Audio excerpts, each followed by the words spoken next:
It's Sean Patrick Bowley from GameTime, Connecticut. We got that football poll that was released yesterday. Have we gotten anybody really angry yet? Not that I know of. No? Okay, They're good. not telling me. Because I know sometimes you field some calls, right? Well, I mean, people complain That's what I'm teams talking not about. getting enough votes. I mean, people Yeah. complain that Antonia's got one vote and Yeah. one first place vote. I'm laying it out you there. can't be upset with Noah fans. I voted Ansonia #1 at the beginning of the season, and all Ansonia has done is won, and won big the first 2 weeks, and so I got to keep my vote with Ansonia #1. I don't criticize. I'm the only one out of all I the just threw people that out there. voted. You cop to it. I didn't say anything. Thanks I don't for- say it. I Thanks don't for see anything teeing it wrong up with for it. me. I don't see All anything right, wrong with that. Sean, let's go through the bottom 5. Sure.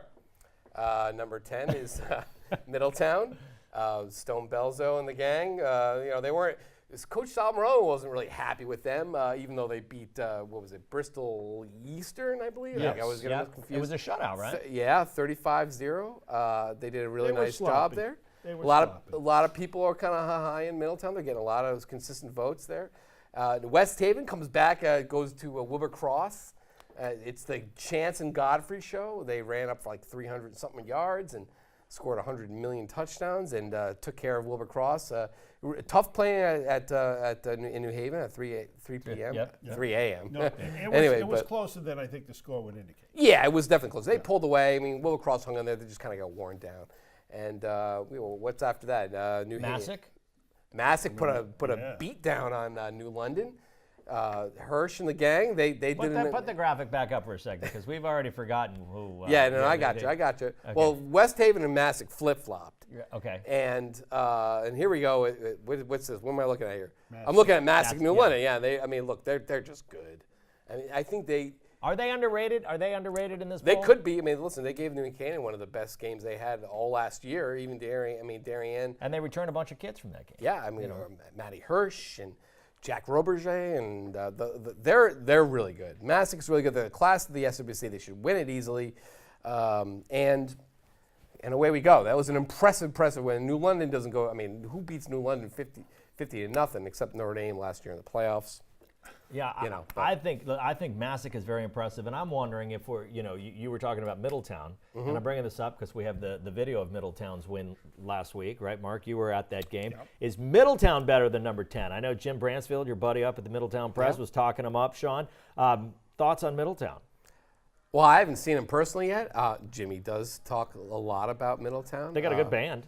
They do, and like I said, Sal Morello, the coach, was not pleased. But look at them. I mean, they're firing on all cylinders. I guess they got up into a big lead, and They were Sal, sloppy. Sal thought they took the second quarter off. Yes, they did. They were sloppy. They were up early, 21-0, and they started to drive in the early second quarter and fumbled twice on drives that they were probably going to go in and score touchdowns on.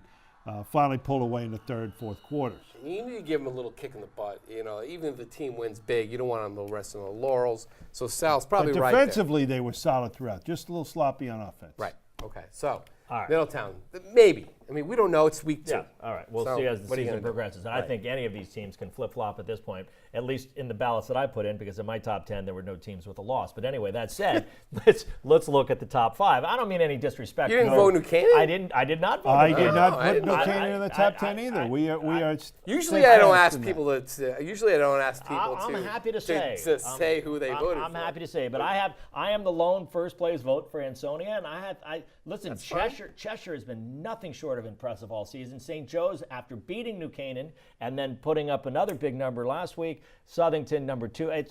I don't know how you argue against any of these teams. That's you can't. Week 2, it's kind of a crapshoot. Who cares? But where were we? Number 5? At Ansonia. Oh no. No, Well, 5, 4, 3, 2, 1. Yeah. Well, Right. to me, Cheshire, very impressive to go on the road. NFA, very good passing Yeah. attack, and Cheshire went in there and pulled out a victory. It's not easy to go. Right. It's a long trip Right. for the high school kids, and they came out and put on a good I show. was at the game, Cheshire and NFA, and I'm going to tell you, NFA is really good. Shane McManaway, the quarterback, we didn't have him in our top 25 players to watch. Some of his teammates got a little upset by that, and he's been kind of showing what's been going on there. Here he is. He was just kind of lights up. There's Eric Angelone, of course, picking off the pass and going for a touchdown. helped Cheshire get up 2 scores that the defense was able to kind of nurse for a little while. They got within 1 a few times, but Cheshire was able to pull away and win that game. Cheshire very sound. NFA is very dangerous. Cheshire was, I think, is the best team in the SEC. And here's the sophomore, Jake. I can't pronounce his last name. McAlinden, right? McAlinden. Anyway, he had an amazing game. Their original back, Alston, goes down, and it was a back and forth game.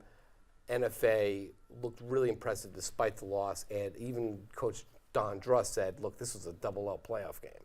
It was that type of heavyweight match. It was a great early season match. I want to talk quickly about Darien because now Darien has taken over that '1 spot taken over last week and maintaining it this week. But Darien playing under the lights for the first time. The PA announcer there saying we're sure of one thing, and that is the game will not be suspended by darkness. but I mean they were playing Brian McMahon, which is an improved team, but the system just works at Darien. Everything they do just seems to work. He was not down, by the way, and he kept running. I know they were looking at that play. Yeah, I'm like, whoa. Yeah, no, everyone, and I think his knee actually touched down. But anyway, the whistle didn't blow. You got to play the whistle. But anyway. There's Joyce throwing the touchdown. Yeah. They're solid. I have not seen them yet. They did play their first night game. Congratulations to everybody for a job well done on getting lights at Darien, and we're going to have Friday night lights. However, second Only game. twice a year. Which is strange, Darien.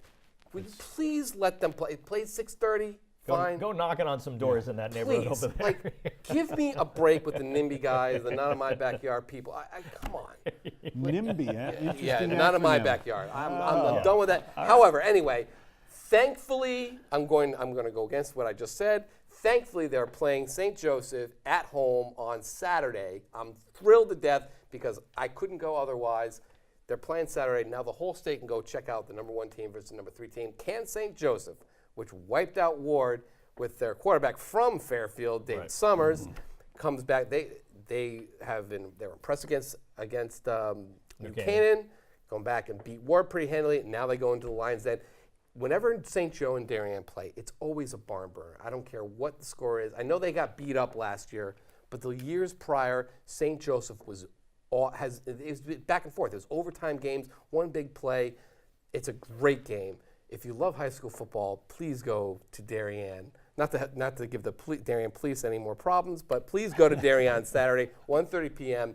It's going to be one of the games of the year. Get there early because parking is always difficult around the NIMBY folks there. So anyway, and if St. Joe's wins, they will get my #1 vote. I'm just saying. All right, Sean, thank you. This is fun. I'm so glad we're early in the season and we get to do this every Tuesday. We appreciate you coming in. We'll be right back talking a little college football when we come back here on CT Sports Now.